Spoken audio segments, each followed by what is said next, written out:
Hi friends, welcome very long back to my channel. ரொம்ப நாள் கழிச்சு இன்றைக்கி வீடியோ போடுறேன் அண்ட் புது டிஷ்ஷோட தான் ட்ரை பண்ணுறேன். இது வந்து ஒரு ஒடிசா டிஷ்ஷுன்னு சொல்லிட்டு எல்லாமே ட்ரை பண்ணியிருந்தாங்க.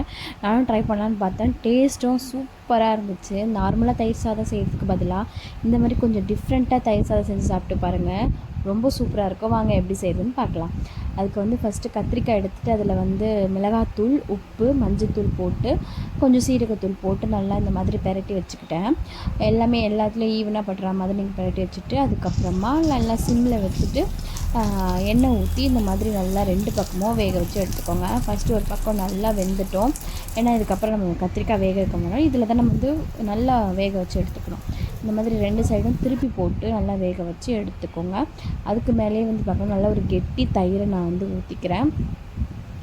தயிருக்கு அதுக்கப்புறம் தேவையான தண்ணியும் ஊற்றிக்கலாம். இதுக்கு மேலே ஒரு தாளிப்பு போட போகிறோம். அதுதான் வந்து அதே கடாயில் வந்து நான் எண்ணெய் ஊற்றிக்கிட்டு கடுகு போட்டு 2-3 காஞ்ச மிளகாய் கிள்ளி போட்டுட்டு அதுக்கப்புறம் தேவையான கருவேப்பிலையும் போட்டுட்டு அதுக்கப்புறம் நீங்கள் சின்ன வெங்காயம் இருந்ததுன்னா 2 சின்ன வெங்காயம் போட்டுக்கலாம்.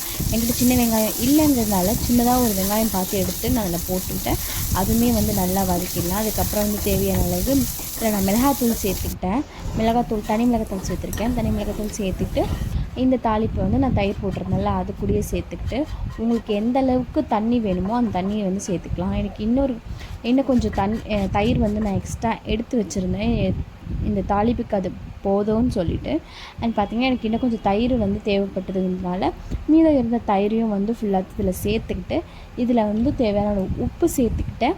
கூடவே வந்து தண்ணி வேணுன்றனால உங்களுக்கு எந்த திக்னஸ் அளவுக்கு நீங்கள் கெட்டியாக வேணும்னா கெட்டியாக வச்சுக்கலாம். கொஞ்சம் தண்ணியாக வேணும் அப்படின்னு ஆசைப்பட்டிங்கன்னா கொஞ்சம் தண்ணியாகவும் ஊற்றி நல்லா மிக்ஸ் பண்ணி எடுத்துக்கோங்க. மிக்ஸ் பண்ணி எடுத்துக்கிட்டு நான் வந்து கொஞ்சம் கலருக்காக மறுபடியும் என்ன பண்ணியிருக்கேன்னா எண்ணெயிலே வந்து இந்த தனி மிளகாத்தூள் இருக்குல்ல அது கொஞ்சம் சேர்த்து கிளறி இதில் சேர்த்துக்கிட்டேன். பார்த்திங்கன்னா உங்களுக்கு டிஷ்ஷே வந்து சூப்பராக இருக்கும். டேஸ்ட் வைஸ் பார்த்திங்கன்னா பக்காவாக இருந்துச்சு. ட்ரை பண்ணி பாருங்கள், ரொம்ப பிடிக்கும். பாய்.